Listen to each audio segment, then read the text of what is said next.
Hey everyone, and welcome to another knife review. I've decided to maybe try and do a couple this year. I don't know, I just decided I kind of like knives for whatever reason. My stepdad got me talking about them, and suddenly I realized that it's a thing I like, and I kind of enjoy making the videos. So I've got a knife that's actually, I'm quite excited about it. It's the most expensive knife I've ever bought, which is not saying much, let's be honest. It's, about $150 Canadian, I think, somewhere in there. So not too crazy, but little by little, I find myself getting more comfortable spending more money on things like this.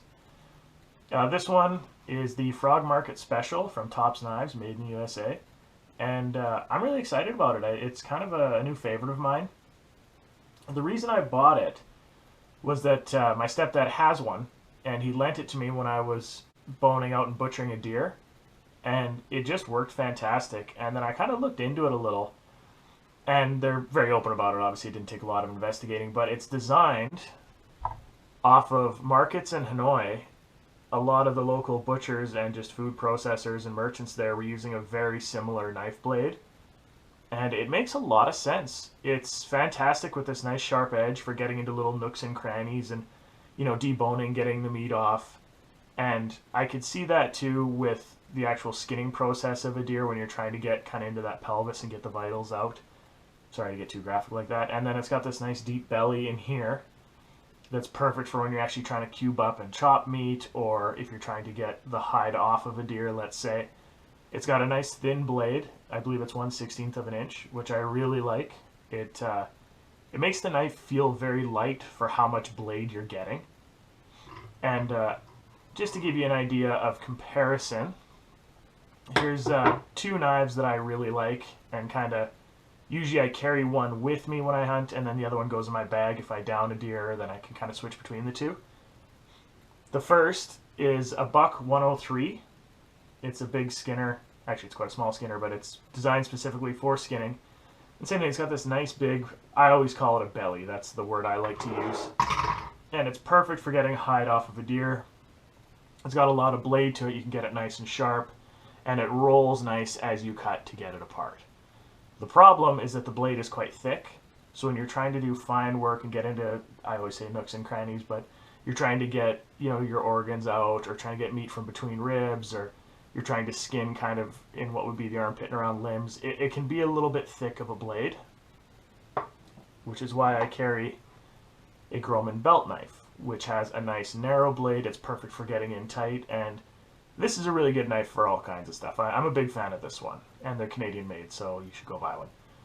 But that's not what this is about. So these two knives I really like. They both have their purpose, and one kind of completes the other. It's a great two knife set.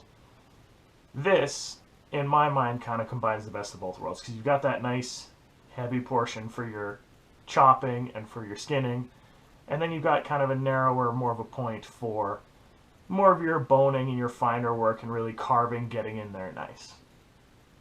And all of these knives weigh pretty close to the same amount, even though this one appears to be physically bigger.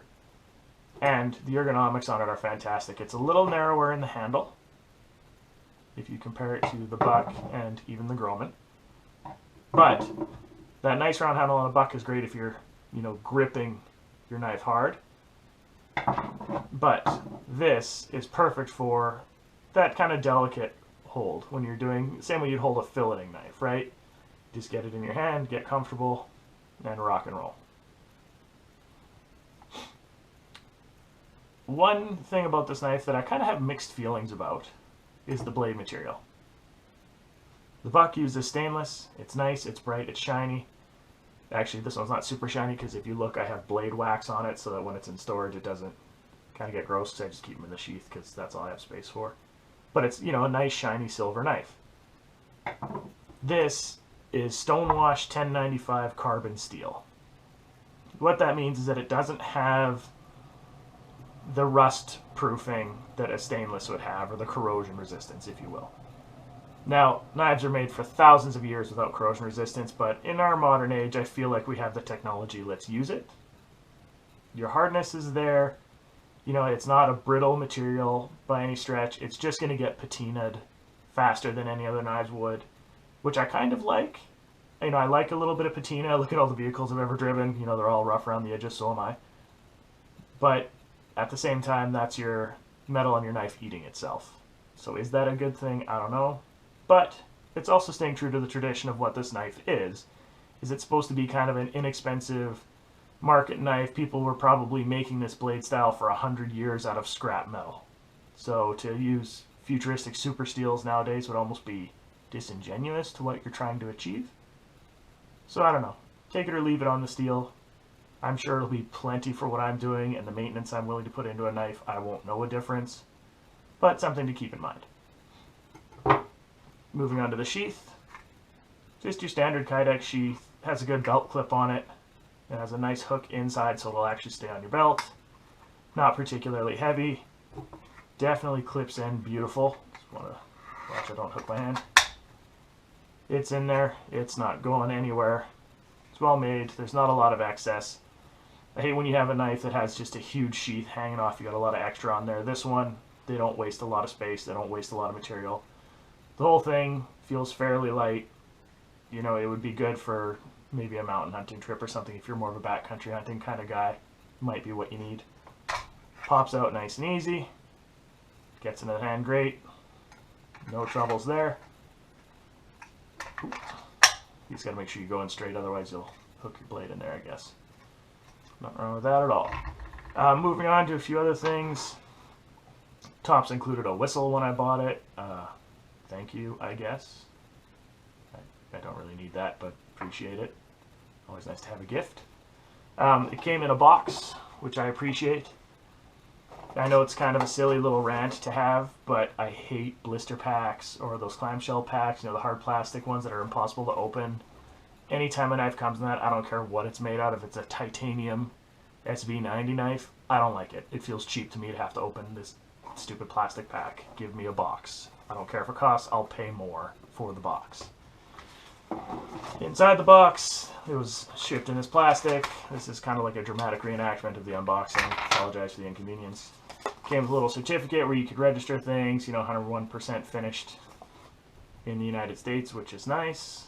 I like supporting North American companies just because it makes me feel good. And on the back they list care and instructions, how to take care of your 1095 steel, basically just keep it clean. Your sharpening edges, which I appreciate, it's, you know, 18 to 20 degrees for small, 20 to 25 for large. My stepdad's, I think, came out to about 22 degrees when he was sharpening it. And if you're not the sharpening type, if you pay for postage, you can ship it to Tops and they will sharpen it for you, which is fantastic if you're that kind of guy. Personally, I like to sharpen my own knives. That's part of the fun of owning things, is taking care of them, which I realize is probably an unhealthy hobby. Anyway, thank you for tuning in. Thank you for watching. Yeah, this is, someone on Reddit suggested I buy a knife a month, which somehow I find that idea very enticing.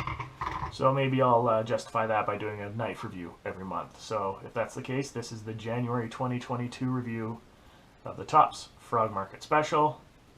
And since I've already used it to butcher a deer, I'm going to go ahead and say it's an awesome knife. I really like it. In fact, I decided I wanted to buy it after borrowing someone's. So I'm happy with it. I'm excited to use it for hunting season next year. Hopefully I can test it in the actual field dressing and skinning portion of a deer, but I've got a lot of faith in it because the idea is there. It's such a simple design, yet I've never really seen it in any other knives. I think some of the Alaska knives have something similar with that really broad sweeping point. You see it in like push knives a little bit. But this is the only one I've ever seen like this, and I really like it. I like the idea that it almost came about as evolution. It was, you know, this market that, you know, people were just using what works, making changes slowly over time, and then somebody walked by and said, hey, I like that idea, I'm going to steal it, which is, well, that's Western culture, I guess you could say, is us liking other people's ideas and deciding to keep them for ourselves. So, Frog Market Special, check it out. Let me know what you think of it. And if you have a suggestion for what knives you'd like to see reviewed, let me know, because I'm indecisive. I've got a few in mind, but never hurts to have more in mind. Thanks, guys. Have a good day.